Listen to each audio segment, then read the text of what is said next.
तर नमस्कार. आज आपण एक्सेलची नवीन ट्रिक घेऊन आलो आहोत. तर त्यासाठी आपल्याकडे गाडी आहे 13 लाखाची. आपण डाउन पेमेंट केलं आहे 5 लाख रुपये. लोन आहे 8 लाख रुपये. रेट ऑफ इंटरेस्ट आहे 8% आणि आपण हे नंबर ऑफ मंथ 72 मंथसाठी घेतले. तर त्यासाठी EMI आपल्याला कॅल्क्युलेशन करायचं. तर विद्यार्थी सोपं टाईप करायचं = टीम. इथं आलेलं आहे. त्यानंतर त्यांनी रेट दिला आहे. रेट इंटू 12% करायचं. परत कॉमा द्यायचं. नंतर नंबर ऑफ मंथ सिलेक्ट करायचं आणि डाऊन पेमेंट किती राहील, लोनची अमाऊंट किती ते करायचं तर हे उत्तर बघू शकता मायनसमध्ये आलं. लोनची अमाऊंट कधी पण मायनसमध्ये नसते म्हणून PMTच्या पुढं फक्त दाबलं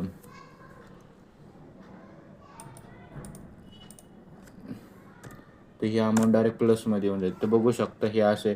नंतर आपल्याला टोटल काढायचे नंबर ऑफ इनटूम किती मंथचं आपण ते केलं की नंबर ऑफ इयर पण निघून जातं आणि जास्त किती पे केलं तर total amount paid minus loan. तर आपण बघू शकतो 2,09,914 रुपये जास्त पे करतोय. तर अशाच व्हिडिओसाठी आत्ताच फॉलो करून घे. थँक्यू.